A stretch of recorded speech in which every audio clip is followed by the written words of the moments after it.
多謝 Carrie， 多謝。大家好，thank you for coming. Thank you to Cheres and to MyBookOne for putting on this book sharing and signing event. Thank you very much to CT Publishing for publishing the book in the first place. And thank you to Carrie for the lovely introduction. And thank you for coming.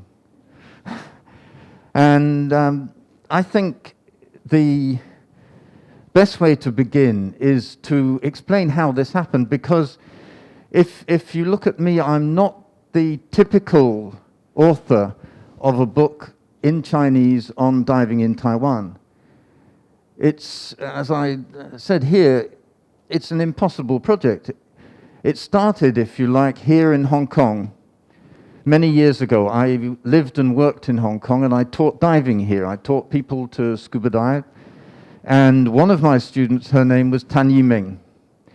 And we lost touch over the years, and then a few years ago, maybe 4 or 5 years ago, she came to visit Sophie and me in Bali, and we resumed contact again. By now, she's living in Taiwan. Her partner is Taiwanese. And so we went to Taiwan to visit. And she and Sophie, my wife, they bonded over environmental considerations, things like single-use plastic and clean seas and sustainable fishing and things like this that she was interested in also. And we visited them and got on. And then in the beginning of 2019, she sent me an email. And in it, she introduced me to a man named Dylan Chen, who runs a dive center in Taiwan called the Taiwan Dive Center. And he was interested in single-use plastic and environmental issues also, like Sophie. And Ming thought that we would be perhaps interested and that Sophie and Dylan should meet. And then at the end of the email, she said, my dream is that one day you, i.e. me, will write a book on diving in Taiwan.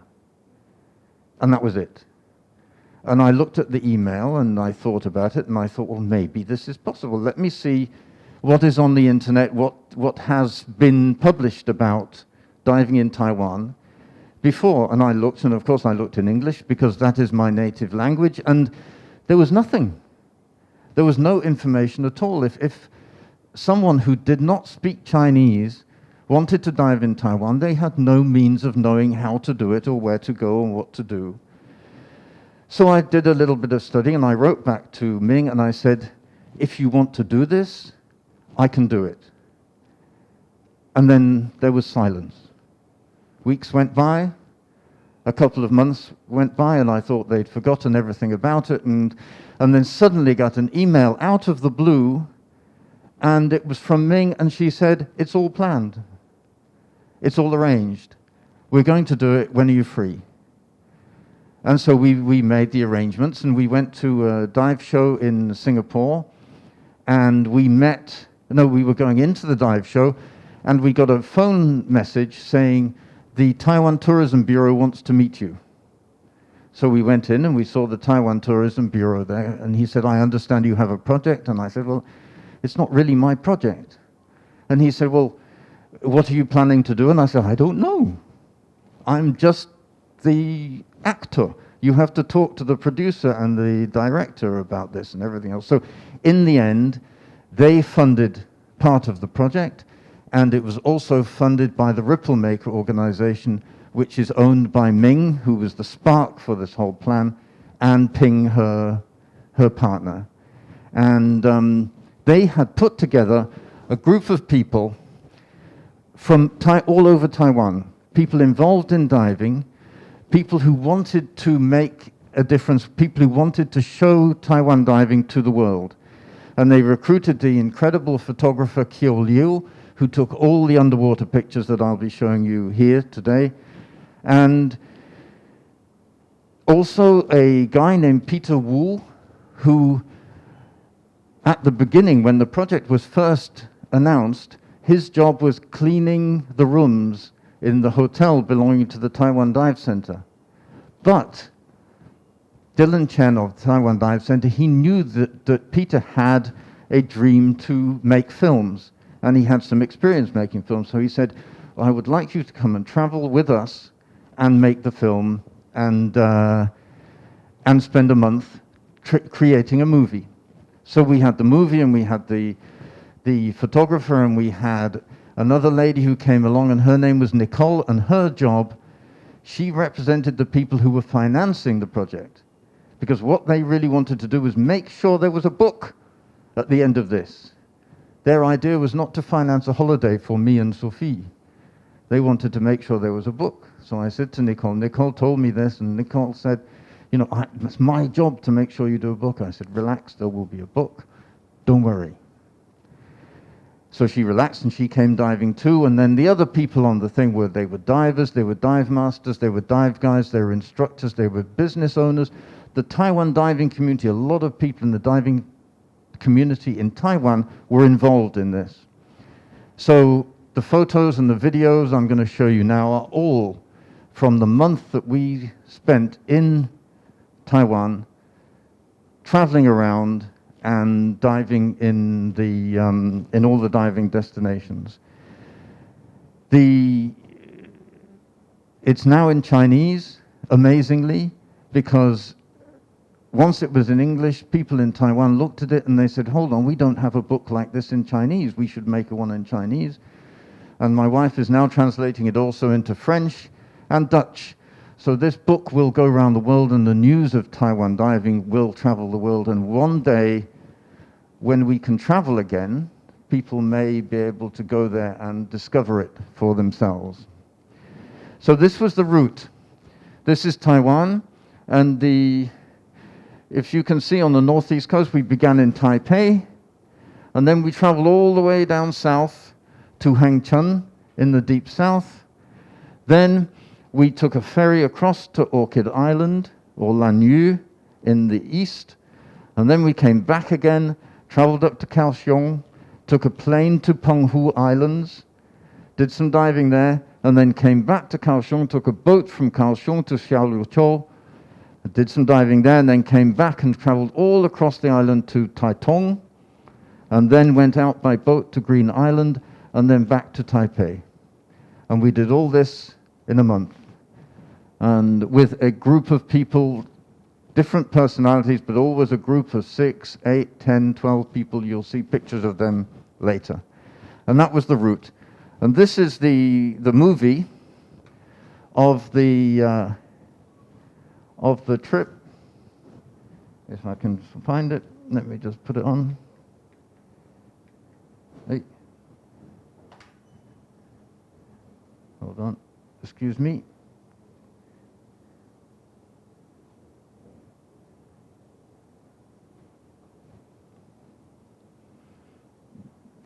Back, yeah.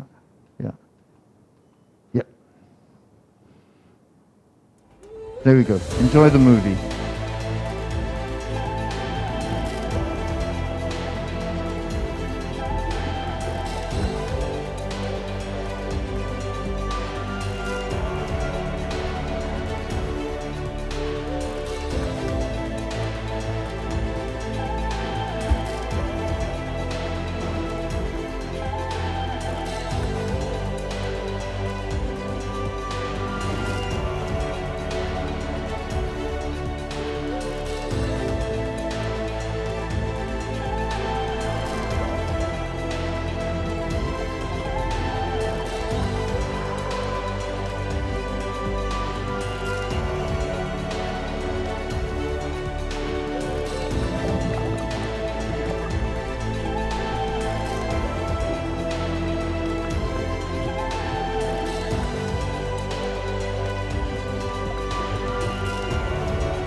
really like Taiwan, but the diving was still a mystery. 我们想要借由潜水让世界看见台湾。 I was completely surprised. So when you say, well, I went diving in Taiwan and I saw a huge school of barracuda in a current, or I dived on the Badaibe wreck, no one is going to go, oh yes, I've done that too. It's a really, it's something new. Everybody likes something new, and in the diving world, Taiwan is something new. And that, for a diver, is probably the most powerful reason to come here. 在第一次见到作者的那一天，其实对我来讲是蛮大的感动，因为我也没有我们这样真正的去绕行台湾一圈，然后好好的去看看到底这一片海洋跟这一片土地它拥有了什么东西。If you're a diver, Taiwan is a card that you can lay on the table when divers gather, and no one else can pick up. They wouldn't know No. what are you doing in Taiwan? Yeah. This is great. That's right. So People don't know that it's No. got good diving. we didn't discuss Kenting. Hengchun, and there we found professional dive operators with a very good system and some nice diving. Xiaozuo, which is the only one we haven't mentioned. No. Though we had one dive which was exceptionally Yeah, good on the broken wreck. broken wreck dive. The turtles are probably bigger than any turtle I've ever seen before. Turtle paradise is exactly what it is. But we found on this broken wreck dive, you can go down there and find some unusual animals. Yes. If you look closely. 在一开始我们在办这个活动的时候，我们都有一点点不太有自信，就觉得啊，台湾到底可以端出什么菜给这个这么知名、去过这么多地方的作者？但其实带给我更多的是每一次在潜水后跟作者的聊天，连他都会觉得，哎，这个潜点是很棒的，连他都会觉得，哇，我们参加这个陆地的行程是很棒的，我才慢慢对我们自己的环境有了一点点信心，说，其实我们台湾是不差的。And what we would recommend to anybody planning a dive trip to Taiwan is not to concentrate only in one place, but to visit as many of the destinations, as many of the locations as you can. Because in each place we went, there were one or two dives that were very good. And if you were to combine those in a trip, as we were fortunate enough to do, that would be a terrific diving trip for anybody. 我记得在兰屿上来之后，我们就坐在餐厅聊天。他跟我说，每一次的潜水都是很棒的潜水，没有很糟的潜点，只有不会带的潜导。潜导决定了这次潜水的感受度。我们或许没有像在四王群岛，或许在一些比较知名的潜点这么棒的鱼群，但每一次的潜水都是非常舒服的，每一次的潜水都是非常享受的，每一次的潜水或许都可以让作者跟我看到不一样的水中生物，这不就是潜水吗？我们一定要要求每一次的水准都是非常高的吗？只要能够很开心的潜水，就是一次很好的潜水。他每一次都跟我讲这件事情，我才重新的思考，哦，我们或许不应该这么没有自信。其实我们的东西是很棒的，只是怎么让我们让别人看见。我原本是觉得啊，我们台湾可以给什么？他每次跟我说，哇，这次潜水很好，这次潜水很棒，这次潜水我看到了我们没看过的东西。原来我们缺少的是自信，我们拥有了很棒的环境，只是我们自己不敢大声的说出来。A safari is an African word. It means a journey which is an adventure that goes to a number of places on the way. And it seemed to describe perfectly what we were doing in Taiwan. 这次的活动对我来讲最大的改变就是，原来潜水不只是潜水。这一次我以为环台潜旅就是我只要安排潜水，然后跟作者他们第一次见到面之后，他说我们希望有一些当地的文化、当地的旅游。哇，我整个活动就大改观了，我马上去安排很多在地的活动，然后我觉得反而借由这些活动，让我知道了很多当地很好玩的事情。We also did the park there, the national Yes. park. We did a walk in the national park, which was incredibly professionally run. Little animals, butterflies. We heard about the trees and the plants. And Lanyu, so we did the tour and then we had the food, but like local food, like really, really local to Lanyu food. And that was interesting because it's very different from the food on like main island. It's like a Pacific island, this Yes, place. that's the key. I think that was the key thing we expected. There was nothing Asian about the Orchid Island, the Lanyu culture. No. It was completely Pacific Island culture. From who? And there we went to the little islands like Dongji and Shiji in the national park. And the other thing with Penghu, which again fascinating, is the geology. The islands, how they're made up, the basalt pillars, that was fascinating. And again, something you really don't expect. If all you think about Taiwan is Taipei and cities and food and everything else, and then one flight and a short boat ride away, and you're in a completely different country. Shalucho, you had Another like all these country. you had different trails that you could follow around the island. So like nice nature, and everywhere you walk, you hear the crickets and everything, which is really nice. In Green Island, we did that tour, and we made the peanut tofu. Yes, stops that we made. We were fortunate enough to participate in ecotourism, and this takes you much further into Taiwanese culture, and you can actually get hands-on experience, like making rice cakes, like making tofu, and we appreciated that very much. And it's something we would, if anybody came here for diving, we would certainly recommend that they get involved in this sort of tour. We did a historical tour of this district in Kaohsiung. The Salt City. Yes. We went to this old district, like the Salt District. Salt District. I'm not sure what it was called. We call it Yancheng District. Yeah, that's where we went. City in Kaohsiung. Yeah, we went there and we got like a guided tour around the city, and it was a bit of a foodie tour, really. We got to eat shaved ice. Baobing. Baobing or Popoping, something like that. We went to a tea house, which is really nice because they have like all the big tins of tea. It looks like really traditional. And we had some mullet fish eggs.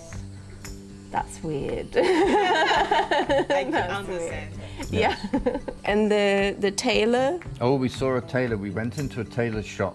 The tailors in Hong Kong had a similar style, and they would proudly make suits for visiting celebrities. And that was fascinating to see. We quite hope that kind of history is protected, so they don't knock it down and build high rises.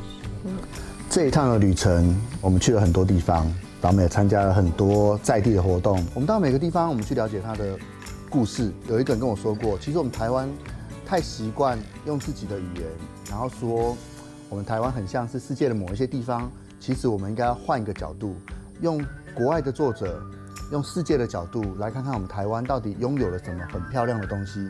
这句话让我从此改观，说，其实我们拥有的东西是不差的。我们拥有了很棒的海，我们拥有了很棒的文化，我们拥有很棒的食物，我们非常适合人家来到我们家里面玩。所以我觉得让台湾被看见是我们这个活动最主要的。这个活动也让我重新的看看台湾，然后能邀请更多在世界上的朋友来到我们这里，然后跟我们一起交朋友。所以环台潜旅，我们希望能够让更多人看见台湾。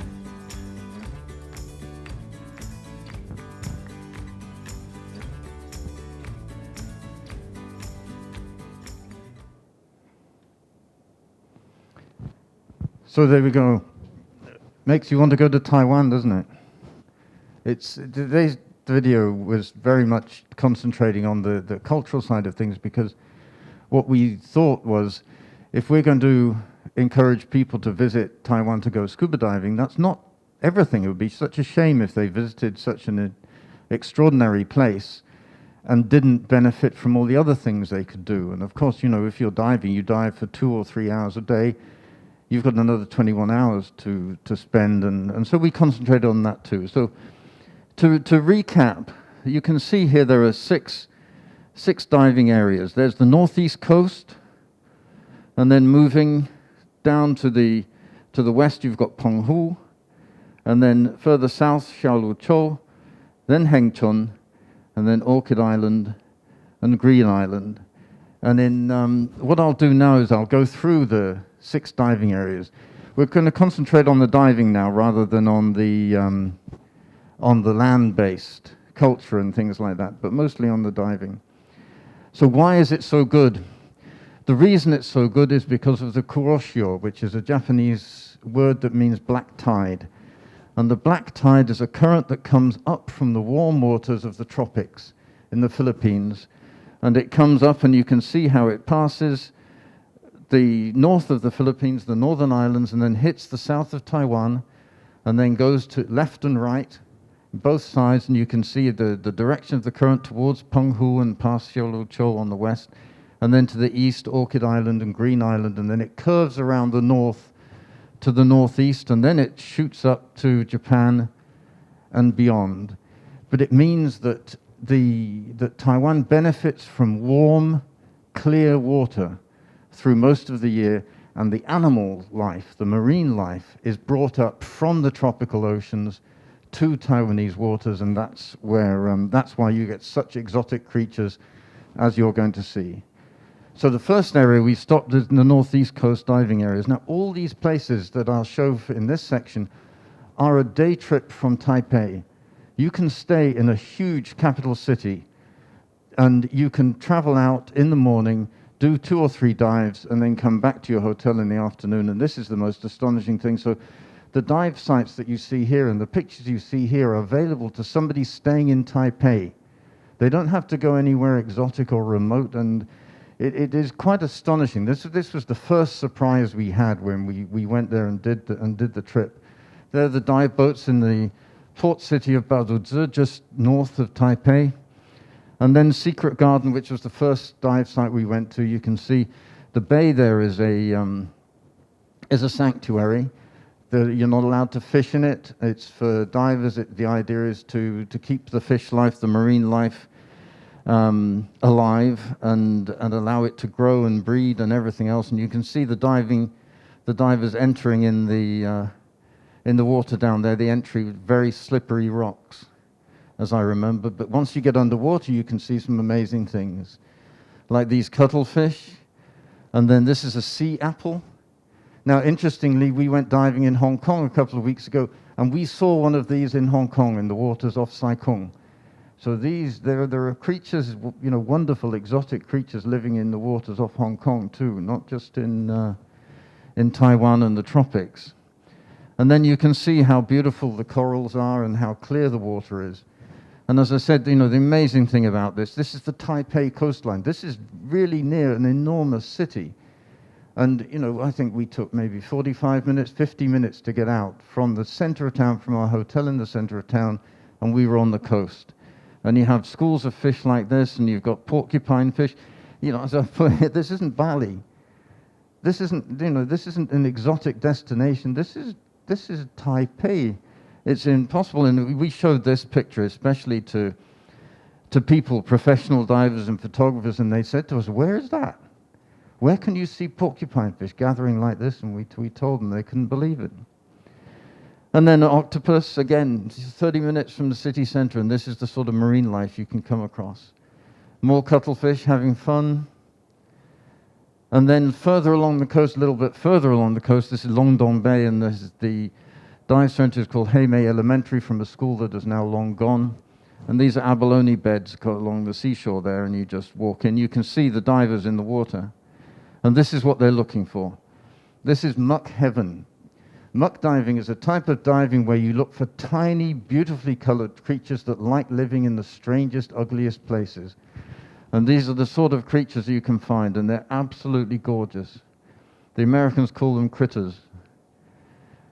And look at the photo. This is Kyo Liu, as I said before, took all these pictures, and this is one of his best. This is a seahorse against a fantastic background. And there's divers heading out early, and they go out early because they want to get ahead of the crowds. They want to be there first before the other divers have arrived to mess up the sand and everything else. They want the clear water, and they want to get out in the morning. And this is what they're looking for. Animals that look like nothing you've ever seen on Earth. They just look so strange and so unusual and beautiful. Absolutely beautiful. And a mantis shrimp. Again, this is the sort of animal that people travel to exotic places in Indonesia to see. And if you're lucky enough to be a diver living in Taipei, you can go out on your day off or on the weekend, and you can drop in the water and you can find animals like this waiting for you. Quite astonishing. Spectacular sightings. This is a jellyfish seen on a night dive. And they're so well arranged, so well organized. This is Secret Garden, and what one of the dive shops has done is they put cylinders out there next to the dive site, and you phone up and you book a cylinder and you pay for it online, and then you just go up and take your cylinder and go diving, and it's all on an honor system, and extremely well organized. Some divers in the water on the boats, and the boats will take you out a little bit further. They'll take you into the middle of Badazur Bay for where there's a shipwreck and plenty of fish living around the shipwreck, and then take you out to Keelung Island, and Keelung Island is known for the soft corals and beautiful marine life out there. And then another site known only by the signpost on the side of the road, KM 82.5. If you stop your car at KM 82.5 and you drop in the water, there's a good chance that you can find little shrimps like this and go on night dives and find squid. And then when you've finished your dive or two dives, then you just go for dumplings for lunch, at least. That's what we did. So that's the north coast, that's the northeast coast. And then I thought I'd use a little video here and show you the, this is just a 3-minute video to show you what diving is like elsewhere, and there'll be plenty of pictures, but I thought this might be a nice introduction. This was also shot by Peter Wu.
So that's a preview, really, of the pictures and that I'm going to show you now.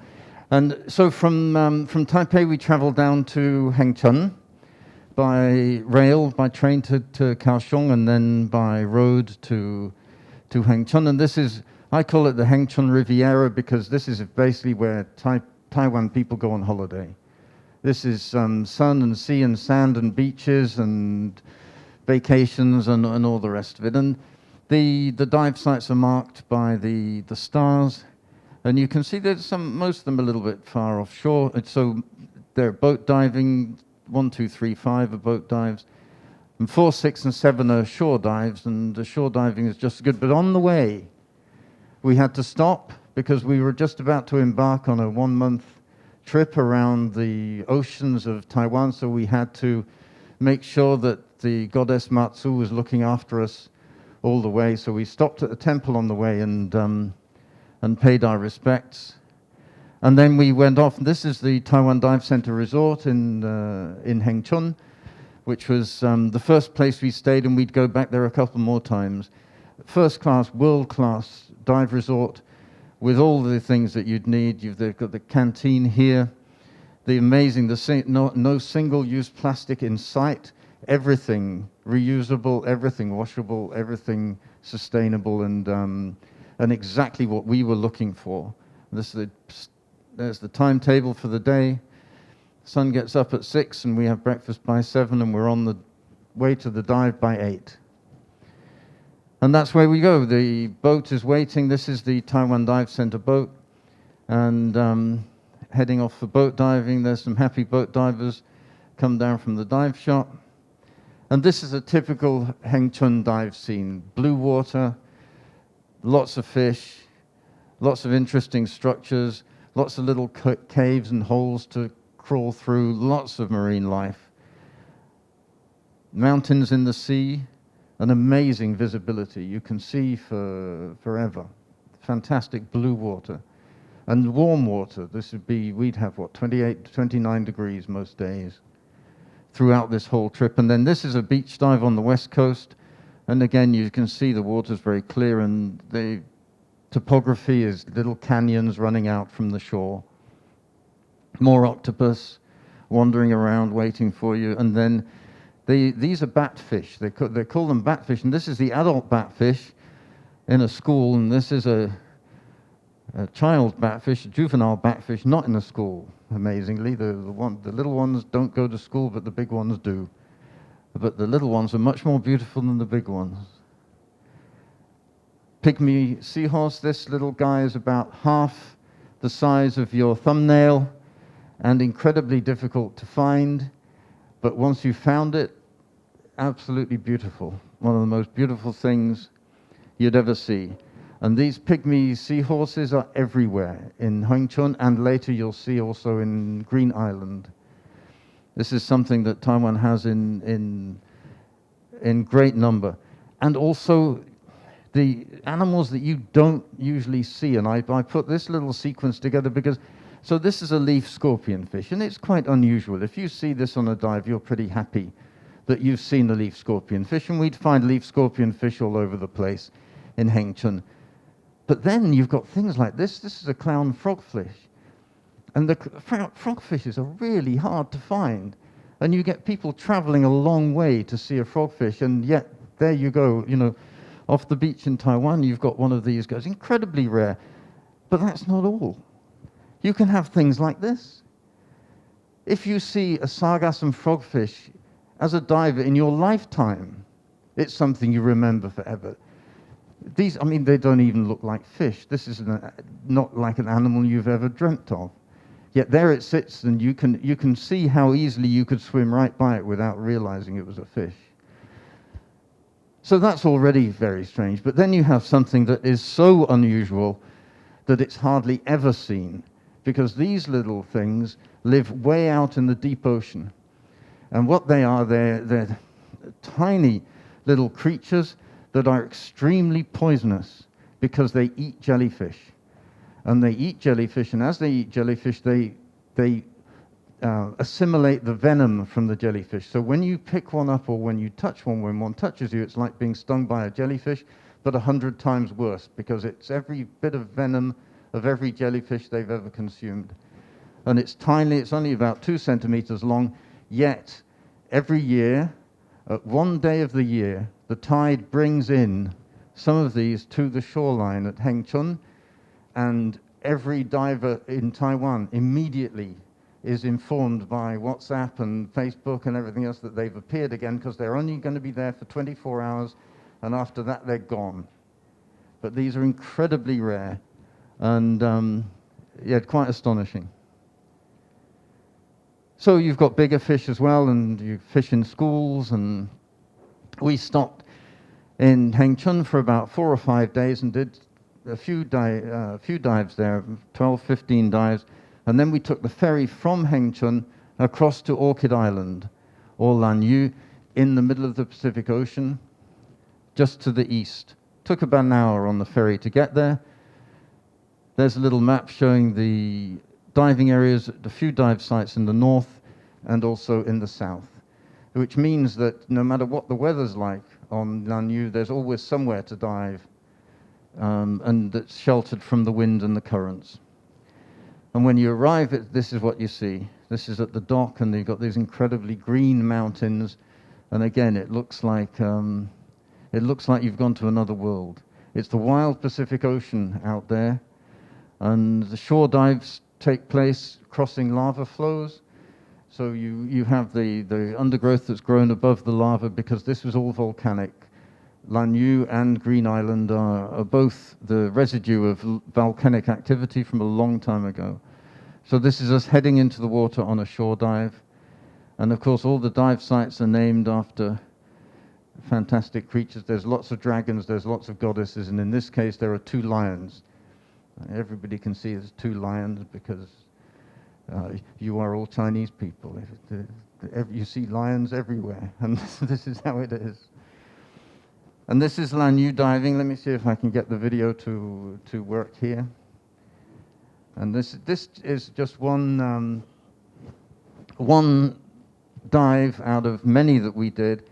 And this dive was done on the Badai Bay wreck.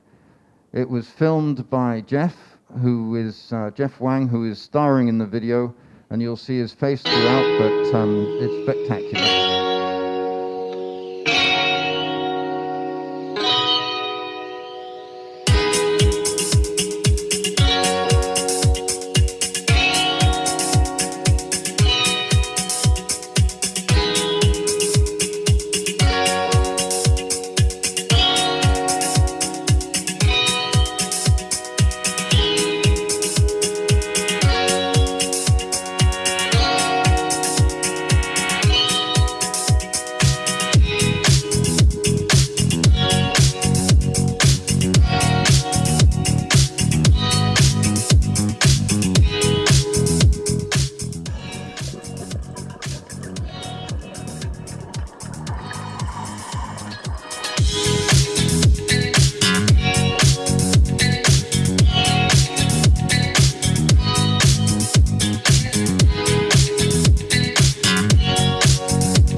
So if there are any non-divers watching this, that's what a scuba dive is like. You go in, you go down, you look around, there are lots and lots of bubbles, and then you come up, and then you find the boat again, and that's it. And you can see the size of this shipwreck. This is a freighter that sunk in a storm and broke into two, and you can look at the scale of the divers next to the wreck, and you can see the enormous size of it. This was a spectacular dive. And this is what it looks like inside. It's a diver swimming through the inside of the wreck, and you can see it's slightly on a slight angle, tilted away from the surface. And close by you have another dive site which has these gorgeous fans, gorgeous sea fans on them, and fish like this emperor angelfish. Again, wonderful colors. And then golden sea fans. And the blue sea. This is the Pacific Ocean. This is the deep Pacific Ocean. There's nothing to the east of Lanyu until you get to the islands of Micronesia and then Hawaii. That's it. You're on the edge of the Pacific Ocean. And what Lanyu is famous for more than anything is 4 types of sea snake. And these guys, usually they'll come pretty close to you, but they won't harm you. You don't fiddle with you don't touch them, because they do have a poisonous bite, but generally speaking, they won't bite you. They just hang out, and they often bump into you because they are air breathing. They're not fish. They have to go to the surface every now and then to get air and then come back down. So if you're in the way of a snake that's heading for the surface, then it'll come straight through your legs. But they're everywhere. There are 4 different types, and again, this is unique in the world. And we found these strange fish, which, as I've put down here, this is not, the photo isn't upside down, it's the fish that swim upside down. They're usually found in caves and under ledges, and to them, of course, the up and down is completely irrelevant. They feel the same whether they're upside down or the right way up, and if they're in caves, then the roof of the cave is their ground. So they've learnt to swim upside down. And again, it's extremely rare that you find these fish. It was Sophie, my wife, who spotted them on a dive, and we went back and made sure that Kyo got photographs of them for the book. The flying fish boats, everything about Lanyu, everything about Orchid Island is about flying fish. Flying fish are gods. They catch them, they eat their gods at different times of the year, but they worship them, and these are the exotic boats they use to go and catch them. And this is the exotic gear that they wear on the ceremonial occasion to make sure that the evil spirits don't attack them while they are celebrating the flying fish festivals. And there are the dried flying fish at the side of the road for you to buy, and then you can eat the flying fish at the flying fish restaurants, and it's all very tasty. And that was supper one night. The people of Lanyu are called the Tao, and these are their traditional homes. You can imagine on the edge of the Pacific that through history they've been beset by every typhoon that ever goes near Taiwan, and so they designed this type of house to protect themselves from typhoons and from tidal waves and from the weather that comes in off the ocean. And inside, this is what it looks like. These are goat's horns on the wall. It's extremely exotic and interesting culture. And then off we went again, and this time we went back to Hengchun from Orchid Island, so we went west to Hengchun. Then we went up to Kaohsiung, and we took a plane to Penghu. And when we arrived in Penghu, we arrived in Magong, which is the big island at the top of the picture, the top of the map there. And we were going to travel down to the main dive sites, which you can see around Shijiyu and Dongjiyu in the south, and that's where we were heading. But first we stopped in Magong. This is old Magong. Magong is a huge town, has a university, has tens of thousands of people, and has a little old town like this. They have some diving off Magong, mostly for new divers and for tri-divers, but they have a little post box there. They have another post box on Green Island too. And this is the port, and we left the port and headed south on the dive boat to Dongjiyu, which is where we were going to spend 3 nights. We lived there for 3 nights while we went diving. The dive shop is the blue building that you can see there. And there, our hotel was just behind this temple here, which, you know, we thought was pretty exotic thing to see out of our window. And this is the dive boat. Again, as in many places we went to in Taiwan, the quality of the diving service, the standard of the diving boats, the standard of the guides was extremely high. And this is no exception. And the first dive we did was on a shipwreck, and inside the shipwreck we found these stingrays, and they made a mess of visibility. It looks pretty good there. It didn't look very good a few seconds later after the stingray had brought up all the sand. And then we went to a site called Wolf East, which is probably the best site we did in Penghu, with raging currents, and but the currents bring in the fish, and it was these big barracuda, which you also saw in the movie. But it's not only that. This is the lavender forest in Penghu, which has become extremely popular. You can see why. It's very close to the surface, so you don't have to be a scuba diver to see it. You can snorkelers go there, and it's only about 1 meter below the surface, but it's absolutely beautiful. And you've got nice schools of big fish like these sweet lips. And there's the dive boat from the water. And in between dives, you can see this spectacular geopark scenery, which is similar to in Hong Kong, similar to the global geopark in north of Sai-Kung. You've got remote island temples. You've got deserted beaches. You've got even more deserted beaches, just as far as the eye can see. Not many people live out here, but it's a beautiful place in the world. Old villages, which mostly are now abandoned. Not many people live there anymore. And the fishing culture, you can see the lamps, the glass lamps on the roof of the boat, on the top of the boat for night fishing. And then after Penghu, we were back on the road again. So three days later, we went back to Kaohsiung, and then we crossed.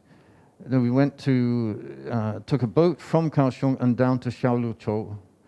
And Xiaoluqiu is probably as well known as anywhere. Probably Green Island is better known, but this is Xiaoluqiu. There are 2 diving areas there, but it's a very popular holiday resort for Taiwanese people. And we took this amazing boat. This is Victoria 76, and it's Taiwan's only liveaboard. It takes 24 passengers in bunk accommodation, and it can do 2 or 3 day trips out of Kaohsiung and take you anywhere you want to go. And it's extremely comfortable and a really nice vessel to dive off. And they've only just started running it in 2019. So, but it's the only boat in Taiwan which you can live on a dive trip. And in Xiaoluqiu we did a bit more wreck diving. Again, glorious blue water. Is inside one of the wrecks, and then there's turtles everywhere. As Sophie said in the video, just huge turtles everywhere you look. And also some really exotic things. I mean, we'd be excited if we saw this in Raja Ampat. This is 2 different types of ghost pipefish. And again, the ghost pipefish is one of these things that if divers see one on a dive, they're excited and they tell everybody about it for the next week. But to see 2 in one place, a different species, is extremely rare. And it just shows you, you don't have to go very far to get exotic marine life. This was another one where Sophie spotted them, and then we ran off and got Kyo to take the picture because no one would believe us if we didn't have a picture in the book to tell us it was there. And there are cool resorts. This is Liuqiu Dive, one of the newest resorts, made completely of containers. I think this is probably their welcoming party or their opening ceremony. And then we did more wreck diving there. There's more than 1 wreck, but in beautiful clear water. And then from Xiaoluqiu we crossed the island again, and this time we were heading for Taitung. And in Taitung we took the ferry out to Green Island. And Green Island is probably where most Taiwanese people learn to dive. Most people learn to dive in Green Island, and for outsiders, it's probably the only diving place in Taiwan they've ever heard of. And the dive industry is extremely well set up there. It's the primary business. You've got dive sites, as you can see, in the south and the north.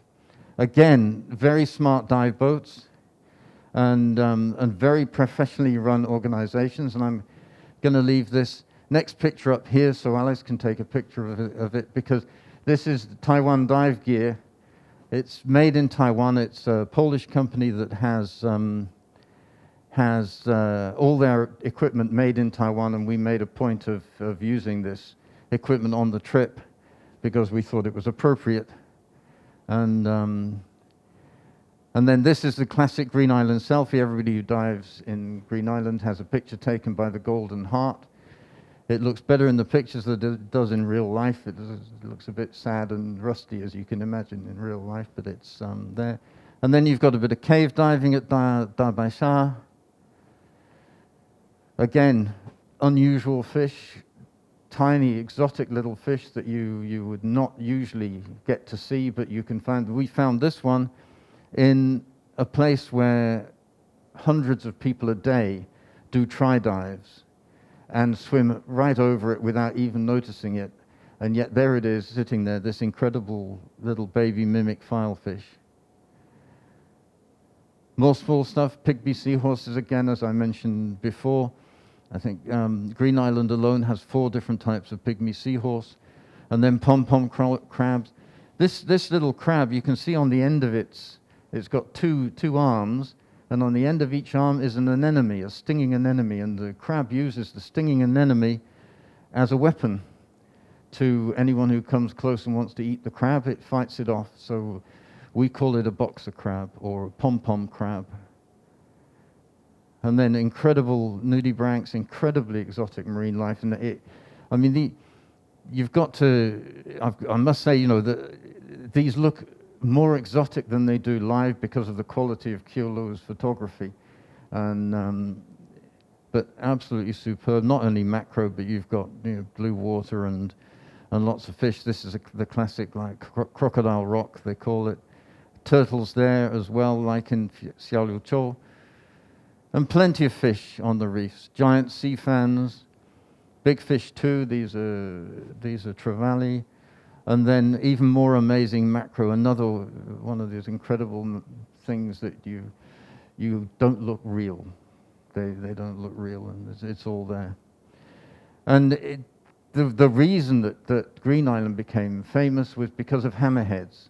And hammerhead sharks in the cold season, in January, February time, they come close to the surface, or rather in diving depths where scuba divers can see them, and you can come out of the south of Green Island and try and catch the hammerheads. They're the same hammerheads that are found in the Ryukyu Islands.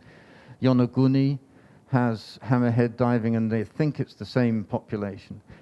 The hammerhead diving is for experienced divers only. It's also for divers who don't want a guaranteed experience or are happy to go out and just take a chance on finding them, because they are very skittish. If they see you before you see them, then they'll swim away. They're not happy about bubbling divers in the water. But when you see them, of course, it looks fabulous. And that's how Green Island originally got its name as a dive destination. And as I said in the video that I showed first, the best way to go diving in Taiwan is to pick 1, 2, or 3 destinations, combine them together, and do a trip picking the best sites in each place. And in the book, in both the English book and the Chinese book, I outline a few suggestions of safaris that you can do. And other features and benefits of the book are, how to get there, how to get around when you are there, how to book, who to book with, the recommended dive centers and resorts that we dived with and that we saw while we were there, which we think would be suitable for traveling divers looking for a good experience. The best dive sites, obviously. The book contains details of well over 50 dive sites around Taiwan. The best seasons to visit, do's and don'ts, fun facts are written there. Just, little bits and pieces about Taiwan that you may not know, environmental considerations and safe diving tips, making sure that you have a safe time and that you don't mess up the ocean or interfere with the marine life while you're having a great time. And then there's emergency information, what to do if you have a diving accident or you see a diving accident or somebody on the boat has a diving accident. And then, as I said, this is an entire book full, especially the Chinese version, which has many more pictures than the English version has, a whole book full of Keolo's photography. And these are some of the people who are involved. This was the launch party in Taipei on day one, and all the key people were there, and some we never saw again, but others we saw time and time again during the following month as we traveled around. This is the group on Green Island. This is just after Keo's 1000th dive. That's what the symbols are all about. More key people. This is on the boat in Lanyu. And even more. This time we had the governor, the lady next to Dylan in the second row is the governor of Taitung province, and she came along to do a tri-dive and brought a couple of her friends along as well. But the real key person who came along for the entire trip was Handsome Fish, who's the character in the middle here with his mum and dad, and he was the star of the show all the way through, of his mum and dad, Dylan and Michelle, who run Taiwan Dive Center. At the end, we did a party where Kyo showed his photographs to the VIPs. This is the governor of Taitung, the lady and the thing. And you can see how impressed they were. This is one of the things that Kyo and others like him, photographers, are doing. Not only are they showing foreigners, people from outside Taiwan, what Taiwan waters contain, they're also showing Taiwan people, many of whom have no idea how beautiful their marine life is. And that's it. These are the two books. I'm quite amazed that in the beginning of 2019, when this happened, we had never done a dive in Taiwan. By the end of the year, we'd written a book on it, and that book was on its way to being translated into Chinese, and now we're in 2021, and the book's come out in Chinese. So I'm very thankful to CT Publishing for doing this and their work in bringing this to many, many more people. And that's it.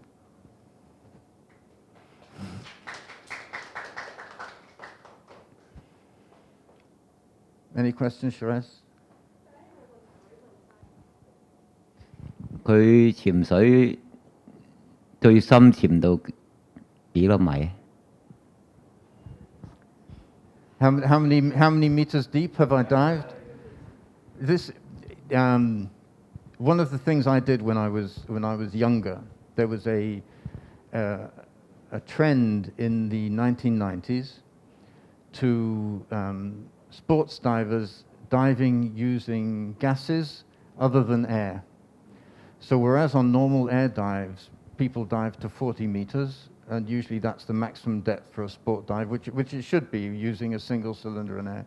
We were experimenting with gas mixtures, including helium, and carrying several gas mixtures on the same dive in order to speed up our ascent.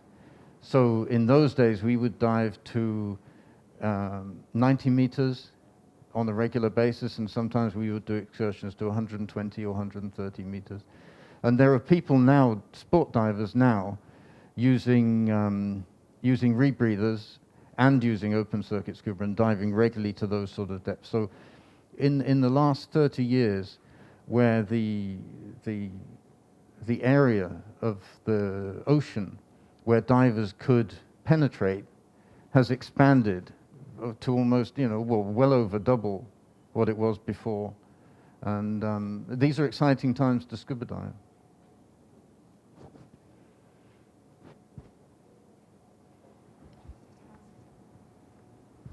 Yes, I'm very interested in the hammerhead sharks Yes. dive, but I have known that there aren't many boats that will do the diving for Yes. us. So should I go check out around that area? I mean, to Yes. look for the dive shop, or can I go look online to book before I go there for the Yes. hammerhead shark? Book before, certainly. And So- I think I say in the book that what I would recommend is first you get a group of experienced divers. So the divers need to be experienced with plenty of dives under their belt and used to cooler water and fast-moving water, and also, as I said, quite happy not to see the sharks. Not to maybe go there and dive for 3 or 4 days. To plan for 3 or 4 days, not expect that every dive you're going to see hammerhead sharks. And once you've got your group together, then there are 2 or 3 dive centers that I mention in the book, and then contact them and say, this is your group. What you'd like to do is go out and do the hammerhead dive sharks. What would they recommend? Are they happy to take you and all the rest of it? And then see what they say. See what response you get. Because they're quite happy to go out. What they don't want to do is take out new divers and inexperienced divers, because it's deep ocean diving and the water moves quickly, and they don't want people to come to harm. But if you're experienced and again, you tell them in advance and you give them your dive certifications and your experience and everything else, then that should be fine. So you're saying that we'll go in a group so the dive shop will tailor make one for us, or will there be any routine? What they would probably do is, you saw the size of the boat in Green Island. That's the typical boat that goes out there. So what they would do is they would put your group together with, depending on the size of the group, with 1 dive guide or 2 dive guides, or depending on the size of the group, and then you would share the boat with other dive shops, probably, if the other dive shops are running on the same day. They just want to be cautious. My guess, and I don't know, I didn't ask this, but my guess is that they've had experiences where people have not had a good time on the dive trip. So, they're cautious about who they take. But normally, if you're experienced divers, as I know you are, that shouldn't be a problem. But again, make sure you book in advance, contact them online or phone them, and make sure everything is arranged first.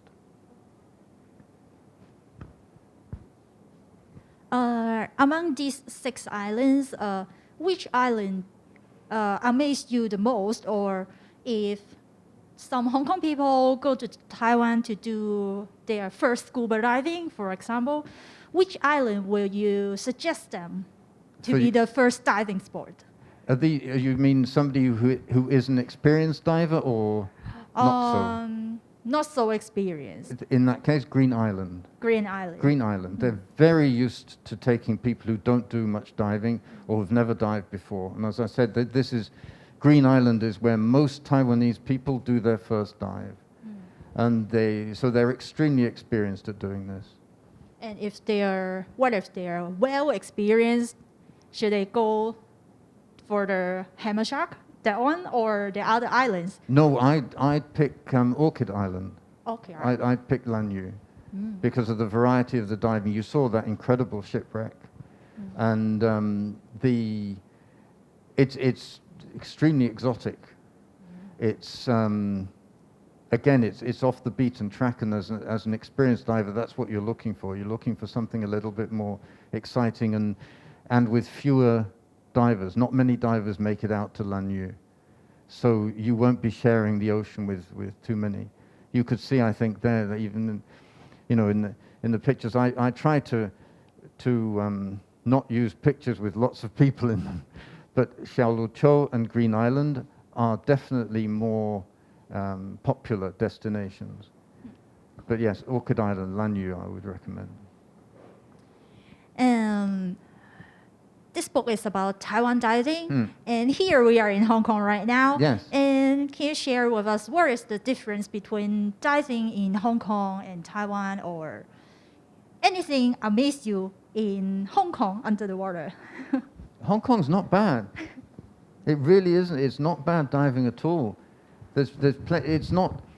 You can't look at the video I showed of Taiwan with the clear blue water coming from the Pacific and think that is Hong Kong diving, because it isn't.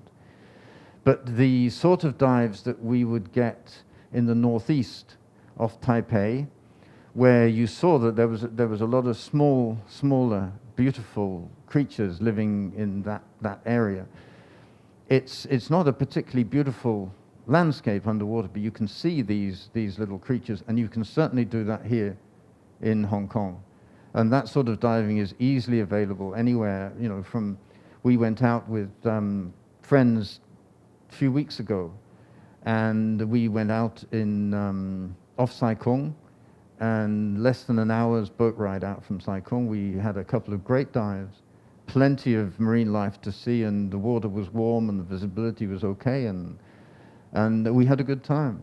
And especially now where you know, Hong Kong people, it's a little more difficult to travel than it was before. If you're a diver, there's no reason why you shouldn't go diving here in Hong Kong.